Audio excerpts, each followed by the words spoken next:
आप लोग 8 तारीख का बंद का आह्वान कर रहे हो, हम लोग आपको सहयोग देंगे, हम आपके साथ हैं। मैं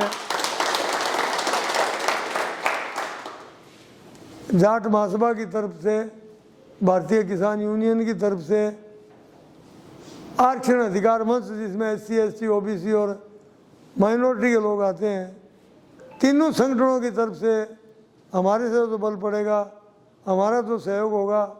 हम आप लोगों के साथ हैं और साथ रहेंगे। कर्नल साहब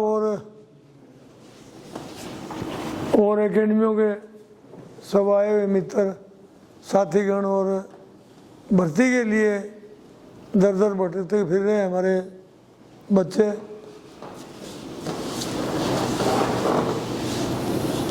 दिल्ली सरकार के हाथ में है ये भर्ती, कब कराएं, कैसे कराएं, क्या हो। इसमें रेगुलरिटी रहनी चाहिए थी, कितने टाइम से नहीं हुई है? 2 साल से भर्तियाँ नहीं आई। मैं वहाँ धरने पर रहा, यहाँ शाहजहाँपुर बॉर्डर पे। सुबह हम घूमने निकलते थे तो 20-30 छोरे वहाँ नज़दीक के उस रोड के ऊपर ये फौज की तैयारी के लिए लगे रहते थे सुबह 5 बजे से। उनका एक ही सोच है, वो जो गांव है शाहजहाँपुर के पास वाला, जो उस गांव के पूरा गांव ही वो रिटायर्ड फौजी है।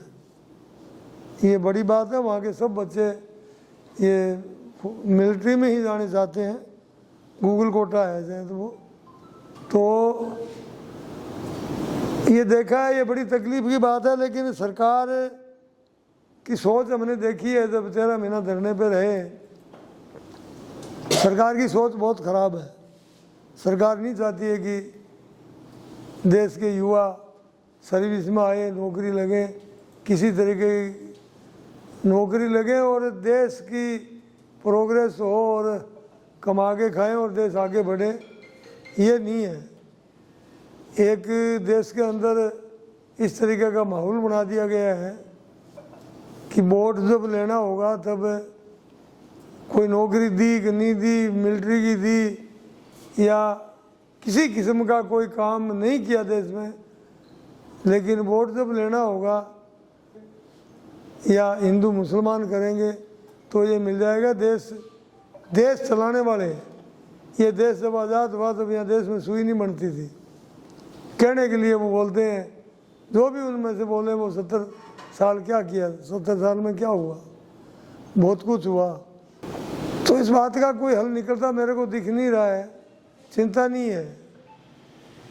एजुकेशन का बजट घटाया है, मिलिट्री का बजट घटाया है, हर चीज़ के बजट घटते जा रहे हैं, महंगाई बढ़ती जा रही है, डीजल पेट्रोल महंगा होता जा रहा है, देश की हालत ख़राब है, पोजीशन बिगड़ती जा रही है।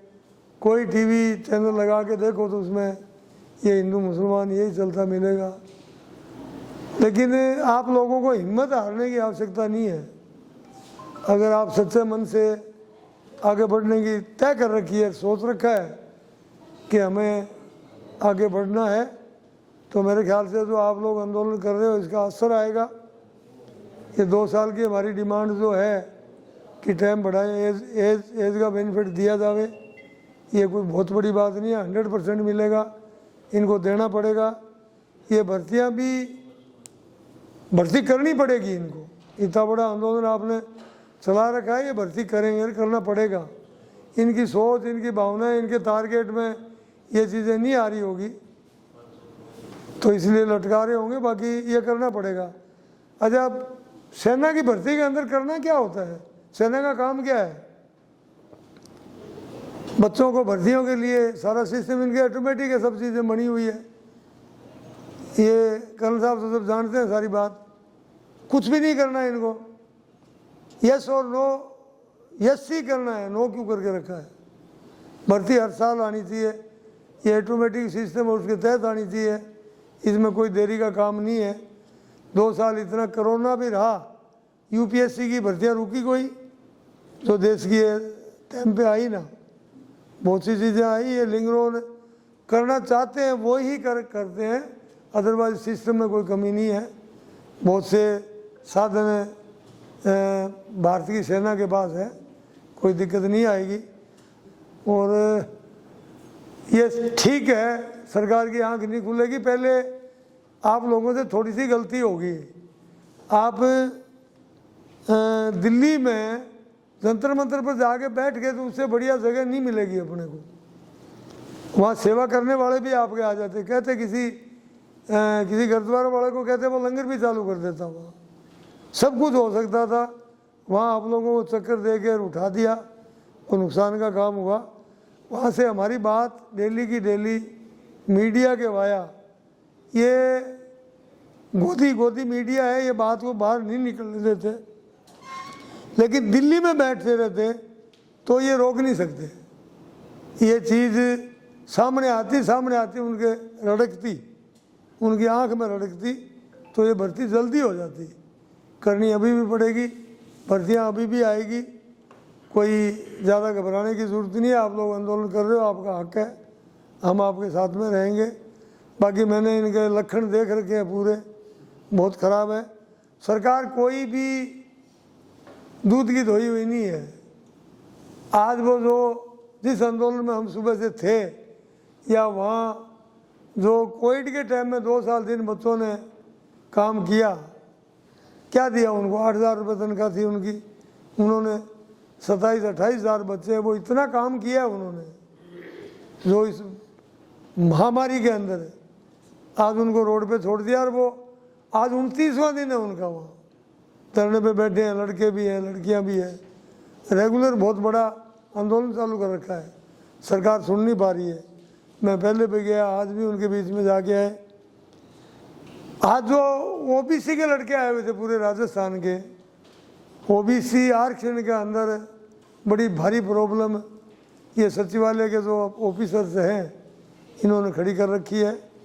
हम डीओपी सेक्रेटरी वगैरह साहब से मिल के आए, उनसे बात करी, बताया, कल उनकी लिखा पढ़ी करी, अभी लेटर बना रहे हैं, कल और भेजेंगे। एक एजुकेशन सेक्रेटरी भी जो है गोयल साहब, प्रदीप गोयल शायद, उनसे मैं मिल के आया। उन्होंने कहा ये लेटर भेजो, एजुकेशन में भी आरक्षण के अंदर बहुत प्रॉब्लम खड़ी करते हैं ये, और जो ओबीसी के बच्चे आने चाहिए वहाँ ये जनरल के भर लेते हैं। इस तरीके का बड़ी भारी दिक्कत और माथापौड़ी है, लेकिन फिर भी लगे हुए हैं। वो लड़के जो कोविड के टाइम के लगे हुए थे, उनको भी मैंने तो आश्वासन दिया कि तुम्हारा काम होगा, सरकार की आंख खुलेगी। ओबीसी वाले के लिए भी आज वो काफ़ी लड़के इकट्ठे हुए जो बाड़मेर से सबसे ज़्यादा आए थे, तो 3 बसों में आए थे। हमारा जाट महासभा का अध्यक्ष डालू राम जी और उनके साथ एक और सदन, क्या नाम था उनका, वो भी उनके साथ आए। तो कोई प्रॉब्लम की बात नहीं है, कोई दिक्कत नहीं है। तो मैं सोचता हूँ आंदोलन आपने उठा रखा है, सही है, आवश्यकता है, ज़रूरत है, तो आप इसमें लगे रहो। हम आपका सहयोग करेंगे, आपके साथ रहेंगे, कोई चिंता की बात नहीं करें। मेरे लायक कोई भी बात होगी तो मेरा 24 घंटा ऑफिस खुला रहता है, मेरा फ़ोन चालू रहता है। आप लोगों ने भला यार बोलने का मौका दिया, मैं आप लोगों को बहुत बहुत बधाई देता हूँ। धन्यवाद। जय हिंद।